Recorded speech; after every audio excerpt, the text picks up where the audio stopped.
얼마 전에 한국 양돈협회 회장이신 그 박종필 회장님이 저한테 책 한 권을 선물해 주셨어요. 선물해 주셨는데 그 책 제목이 뭐냐면 그 아비투스예요. 아비투스. 이거 이제 제가 읽고 그다음에 내가 찬송이 빌려주고 그리고 우리 김윤철 집사님도 한번 읽어보고 우리 성령이도 성령이가 읽으면 못 죽겠다. 그러면 찬송이 말고 너부터 불러줄게.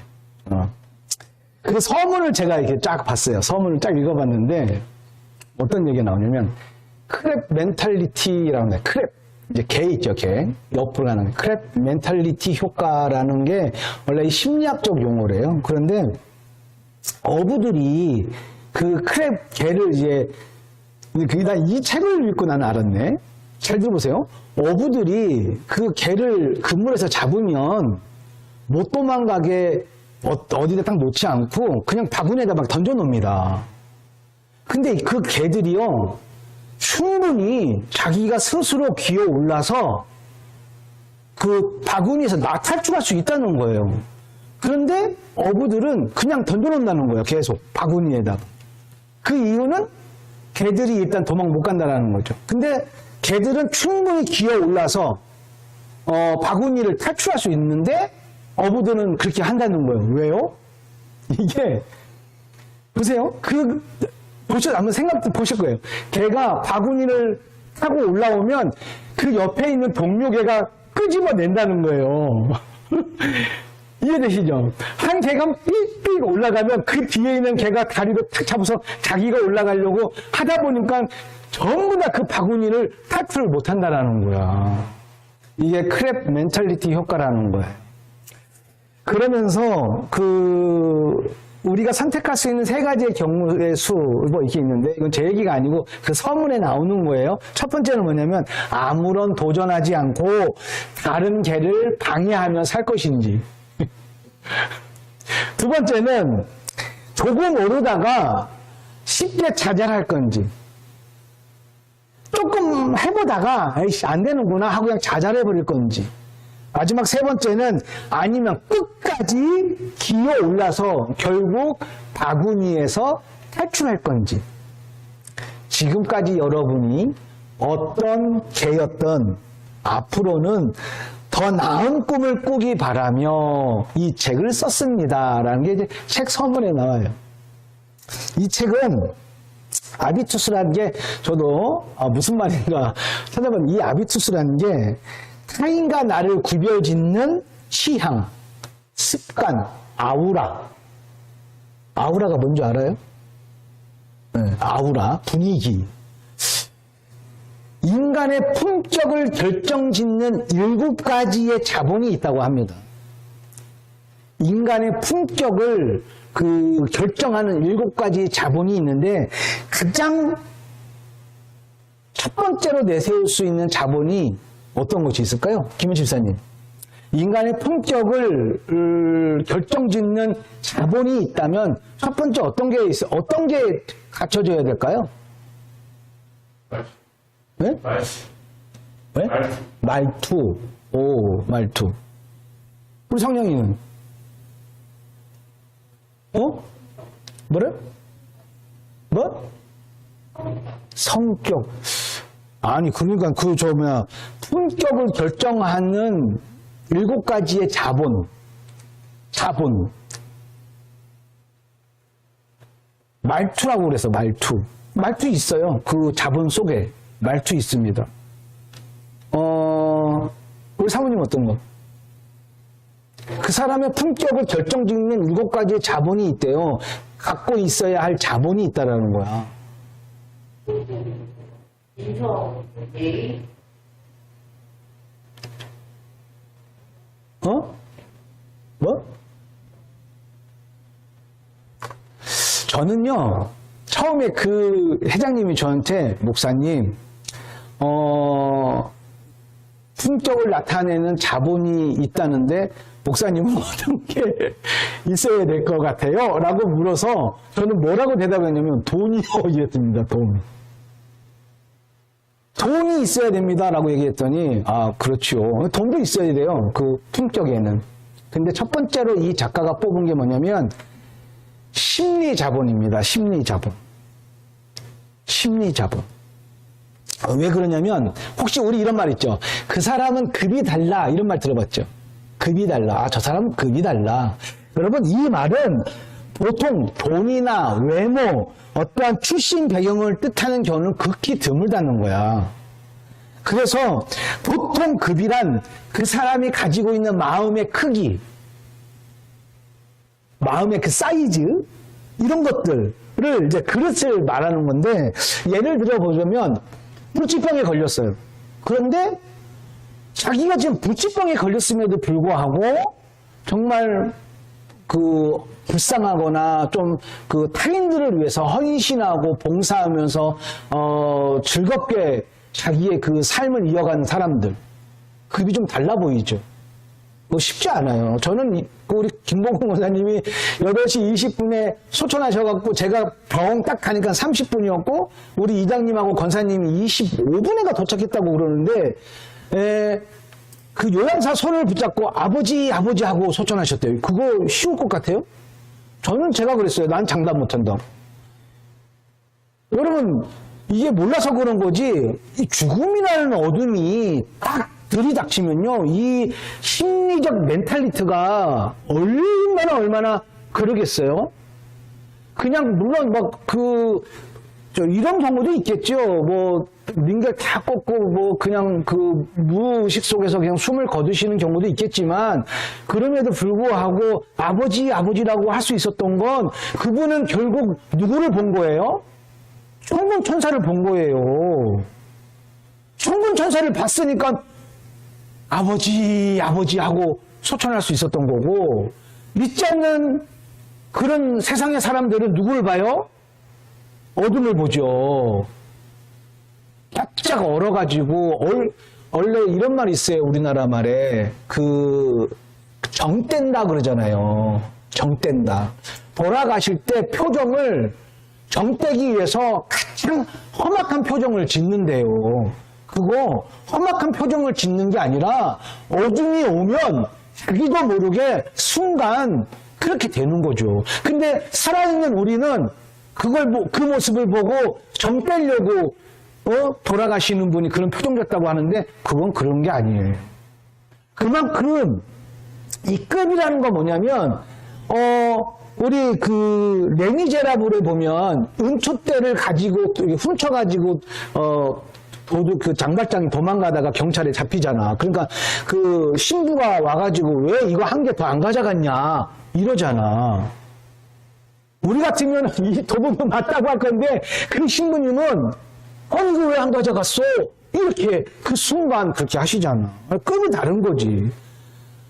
자기 아들을 죽인 원수를 용서하다 못해 자기 아들로 입양시킨 손양원 목사님.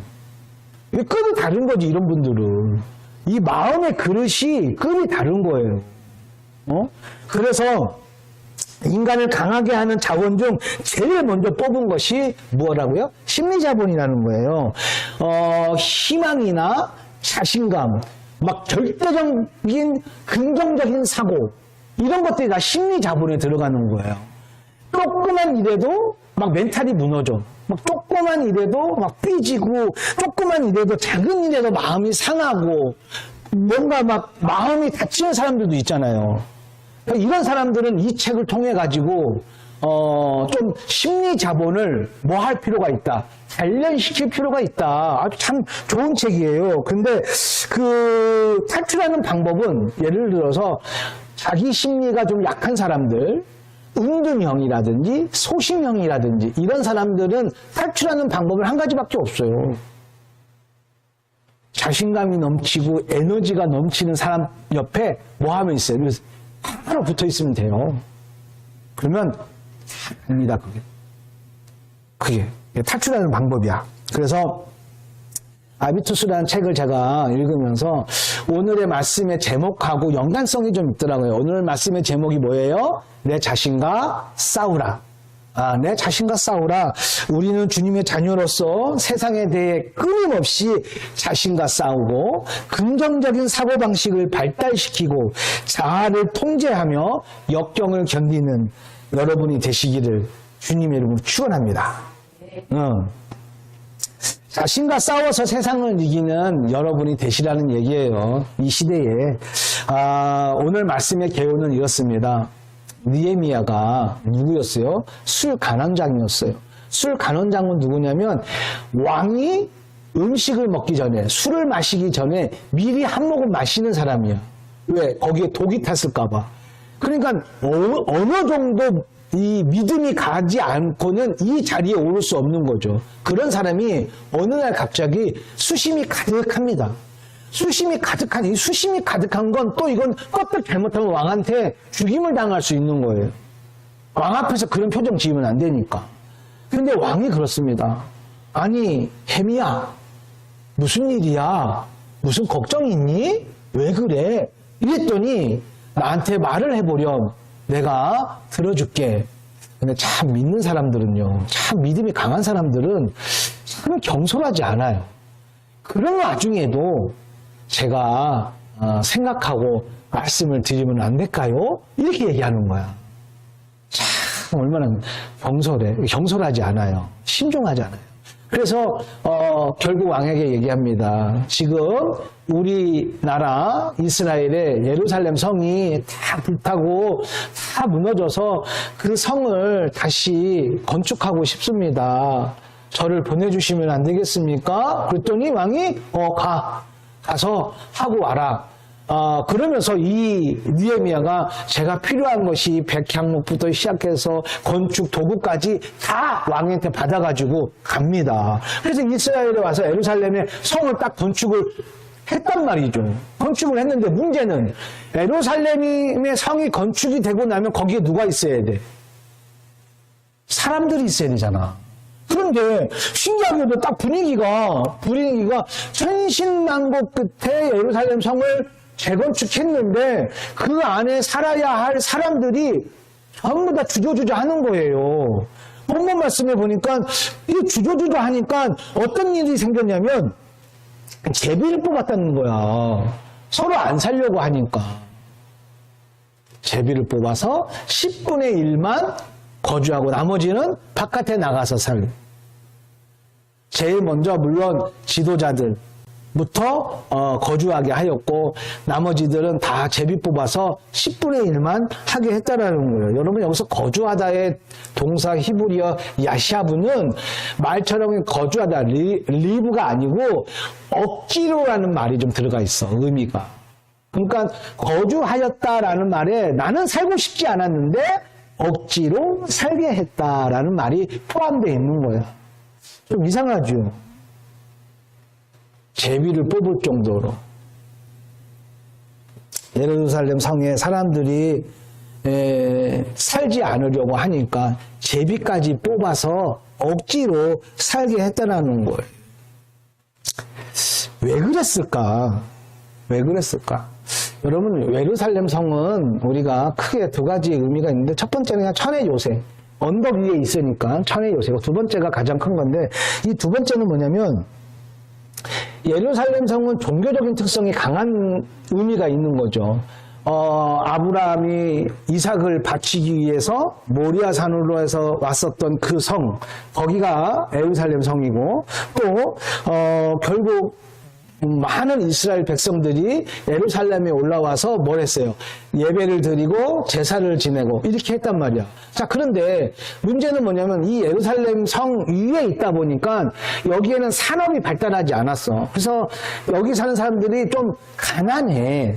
근데 외지에서 오는 친척들 예배 드리러 오니까 또 잠자리도 제공해야 되고 또 사람들이 계속해서 오기 때문에 그러한 것들이 좀 귀찮고 또 산업이 발달되어 있지 않겠고 식수가 모자르고 그냥 사는 데 별로 썩 좋은 환경은 아니었던 거지. 그러니까 사람들이 포로로 끌려갔다가 와서 다시 예루살렘 성에 살고 싶지 않고 그 틈을 타서 바깥에 나가서 살고 싶었던 거예요. 이제 좀 분위기가 이해되세요? 이스라엘 백성들이 그 예루살렘 성을 재건축하고 그 재건축하면서 예루살렘 성에 거주해야 됨에도 불구하고 거주하고자 하지 않으니까 제비를 뽑아서 살게 하였다.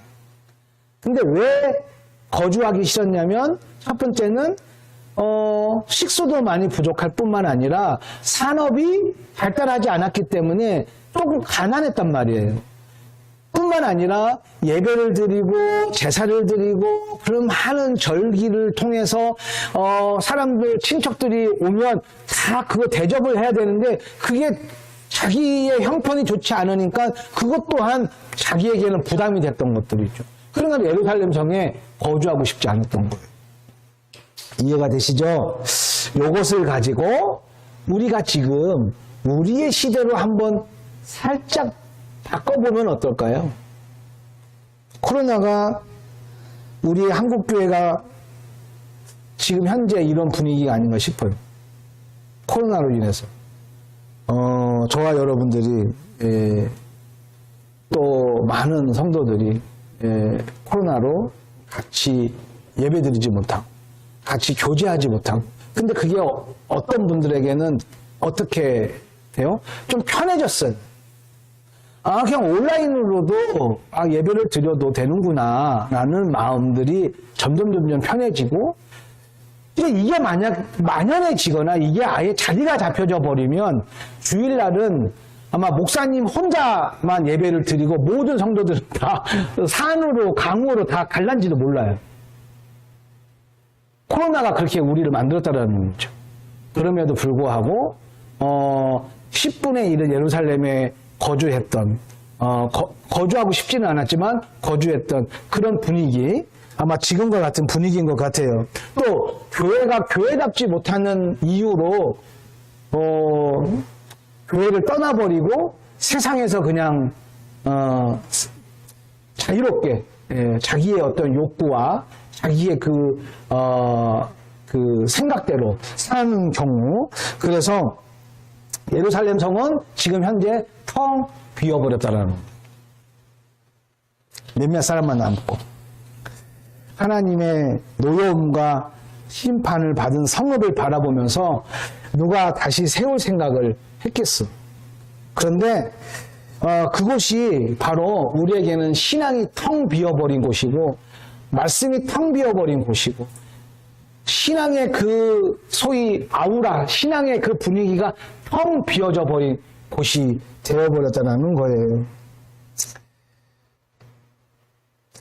오늘 우리는 다시 예전에 내 자신을 회복시켜야 될 줄로 믿습니다. 내 자신을 회복시키기 위해서는 내 자신과 싸울 수밖에 없다는 걸. 집사님 맞아요? 맞죠? 내 자신과 싸우지 않고는 옛날의 내 모습으로 회복되기가 어렵다는 거죠.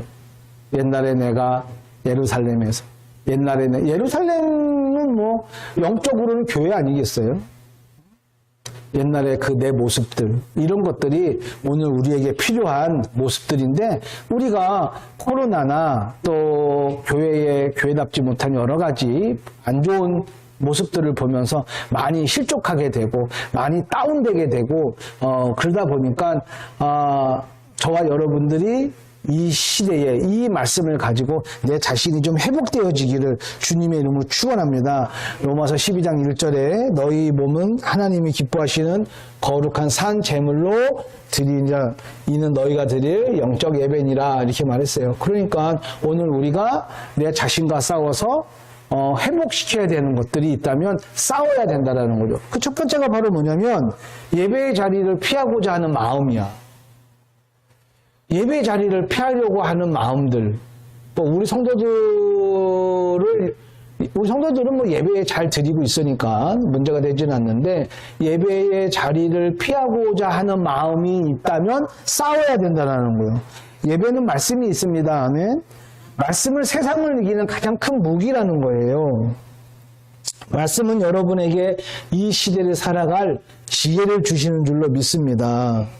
전에는 교회에 나와서 예배를 드릴 때보다, 전에는 그래도 예배를 드릴 보다 지금 우리의 상황들이나 우리의 형편들이 어땠는지 좀 궁금해요, 제가.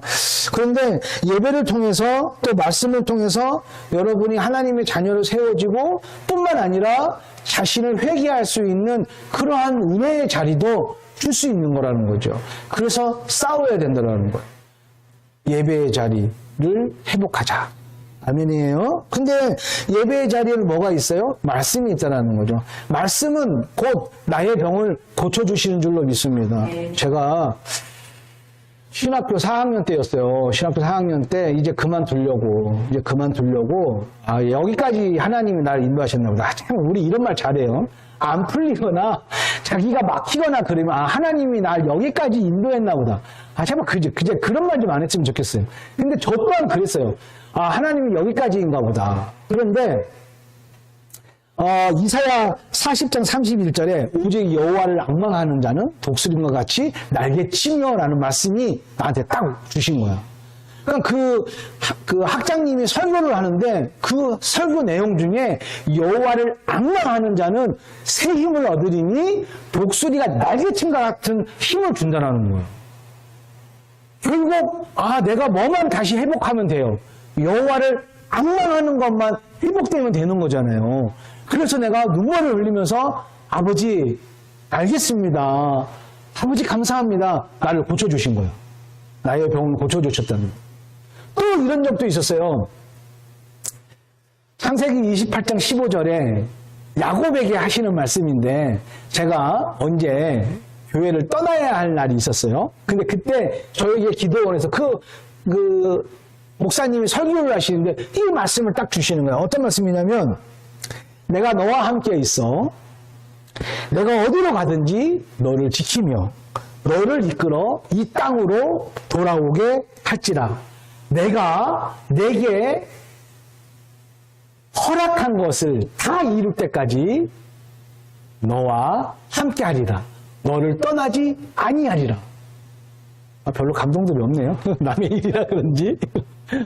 무슨 말이냐면 나는 여기를 어쩔 수 없이 떠나야 되는데 그때 주신 말씀이 내가 너와 함께 할 것이야. 그리고 너는 다시 돌아올 것이야.